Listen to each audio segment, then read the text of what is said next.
Hey everyone, what is going on? We are Josh Manuel Cristianto, Rehan Permana, Andres Emmanuel Lukito, and Austin Kane. And in this video, we are going to explain what Docker is and how we can use it. Firstly, what is Docker?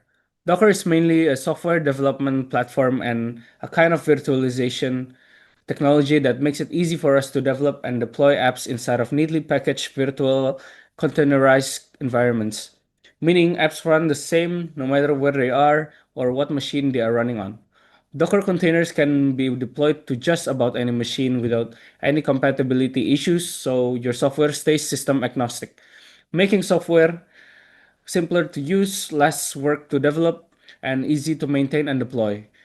These containers running on your computer or server act like microcomputers with very specific jobs, each with their own operating systems and their own isolated CPU processes, memory, and network resources. And because of this, they can be easily added, removed, stopped, and started again without affecting each other of the host machine. Containers usually run on one specific task, such as MySQL database or Node.js application, and then network together and then scale. A developer will usually start by accessing the Docker Hub, an online cloud repository of Docker containers, and pull one containing a pre-configured environment for their specific programming language, such as Ruby or Node.js, with all of the files and frameworks needed to get started. Home users can experience Docker as well, using containers for popular apps like Plex Media Server, Nextcloud, and many other open source apps and tools. Docker is a form of virtualization, but unlike virtual machines, the resources are shared directly with the host. This allows you to run many Docker containers where you may only be able to run a few virtual machines. A virtual machine has to set off a set amount of resources, HDD space, memory and processing power, emulate hardware, and boot an entire operating system. Then, the VM or virtual machine communicates with the host computer via a translator application running on the host operating system called a hypervisor. Docker communicates natively with the system kernel, bypassing the middleman on Linux machines and even Windows 10 and Windows Server 2016 and above. This means you can run any version of Linux in a container and it will run natively.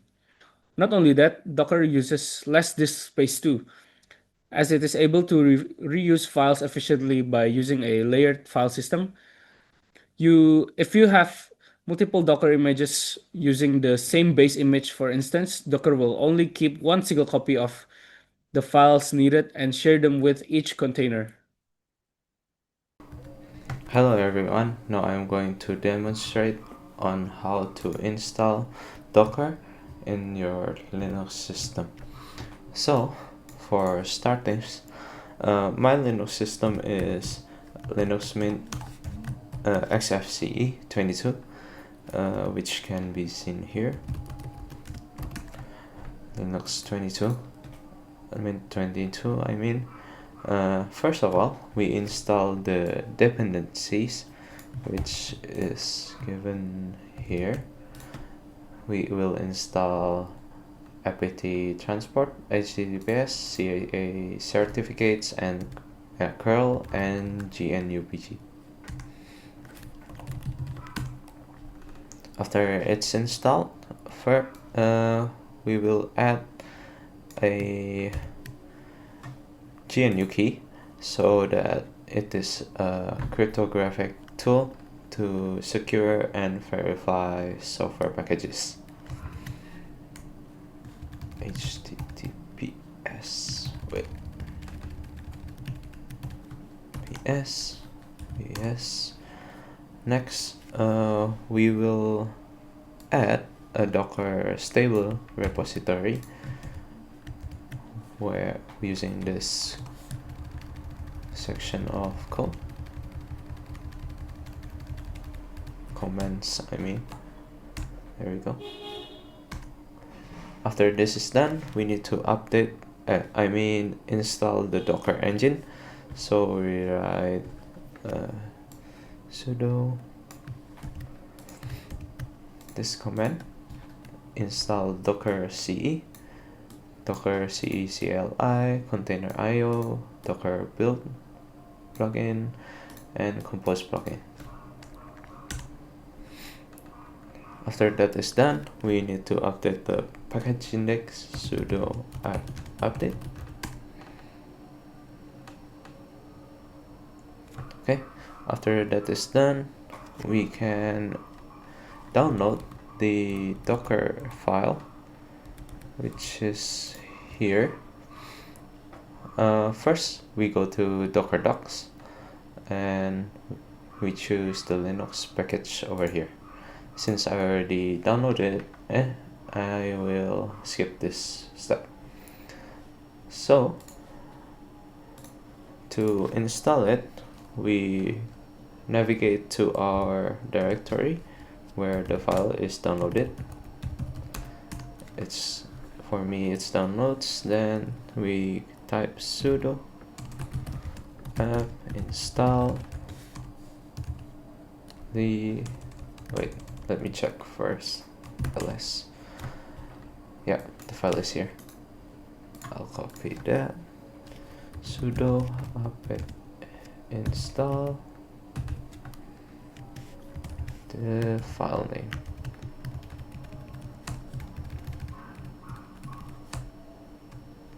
There we go. After it's installed, now we can start Docker. Sudo systemctl start Docker. And then we can check the status, which sudo status Docker. Wait a minute. Systemctl. There we go. Now it's running. Now we can check our Docker desktop. Okay, here's the Docker desktop. In the first setup, there might be some prompts of signing in. If you have subscription to Docker, we can sign in. For now, I just skip. Now, to test if the Docker is running, I type docker run hello world.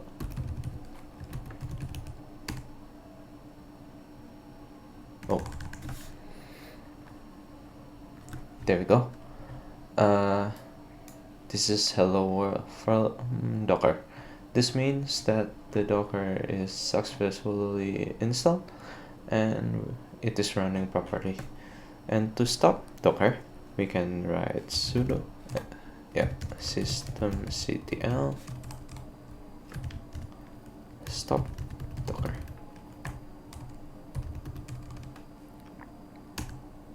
Oh, yeah. And then we can check the status.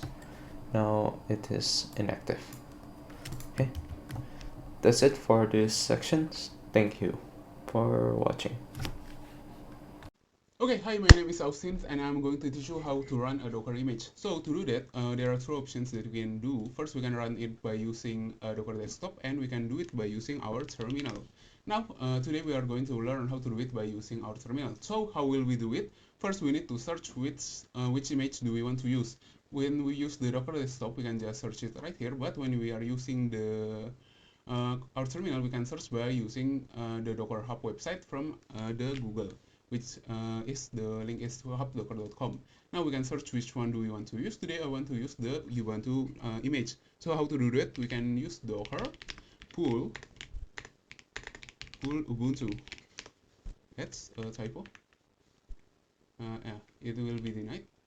Docker pull Ubuntu. Now, after we do that, it will take a bit time depending on the size of your Docker image. Oh, and for Ubuntu, it's a bit small, so it's quicker. Now, after we do that, we can see what image do we have. We can do it by typing docker image. Now, from the docker image command, we can see that we have the Ubuntu image right here. Now, afterwards, how to run the image itself, we can use the docker run ubuntu, which will create a container for the image. How do we see if we have created a container? We can use the command docker ps a, and we can see right here that we have a container with the ubuntu image that is named angry hofstadter. Now, but we can see too that the status is still exited. So how do we run an image and run the container? Also, we can use the command docker run it ubuntu bash. That's typo. Bash. Now, we can see that we are already in the ubuntu. If I type ls, it will show the directory of ubuntu. Now, if we really want to check if the container has been run or not, we can open another terminal. Now, when we open the other terminal, we can run the command docker ps. Now, we can see right here, we have the container ID of Practical Edition. The name is Practical Edition, and it has been created, and the status is up, which means it is running. Now, what if we want to close the container after doing all the things in the container? Now we can use the command docker stop and then the name of the container, which this is Practical Edition. And we can see it on this terminal that it will take a few time.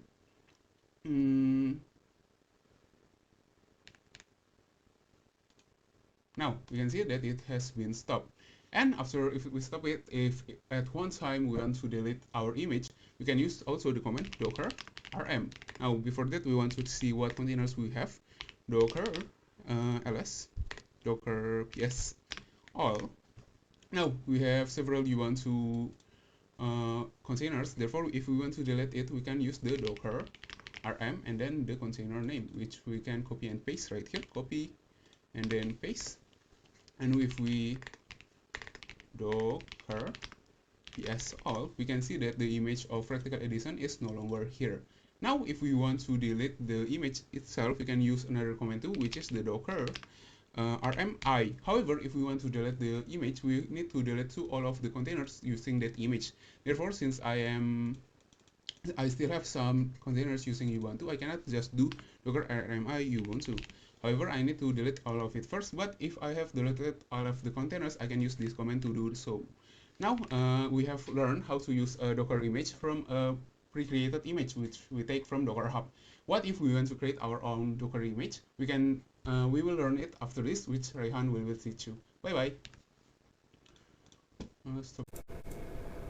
Now we continue on creating your own Docker image and running it. So here is an example of an Express server which runs in Node.js. So generally, to create an image, we need 2 files and 1 optional file. So first, we create a Docker file. This is to define the step to build our image. So here we start from installing the minimal node image or JS image. I use 24 outline. You can use whatever is defined in here in Node.js.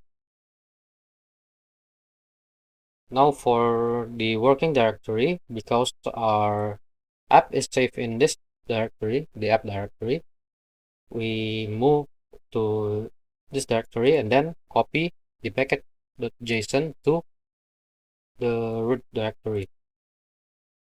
Then we run npm install, and then after that we copy the whole installed packages to the container, and then we expose port 3000 and run npm start to run the service.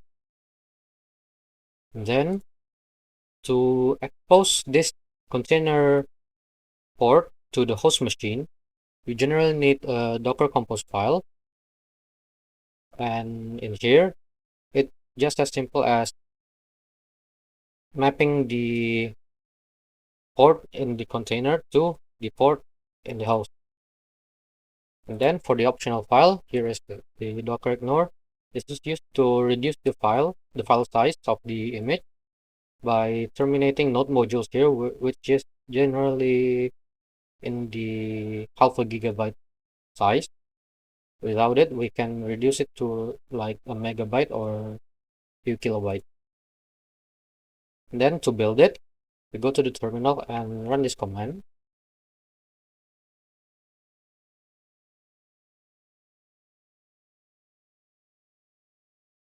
So here it's building. Now we wait. So here we can see that the server is already listening on port 3000. We can test it using Postman or Insomnia. So here you can see that we have a GET request on localhost 3000. Now when we send it, it returns hello from Docker. That's it, and thank you.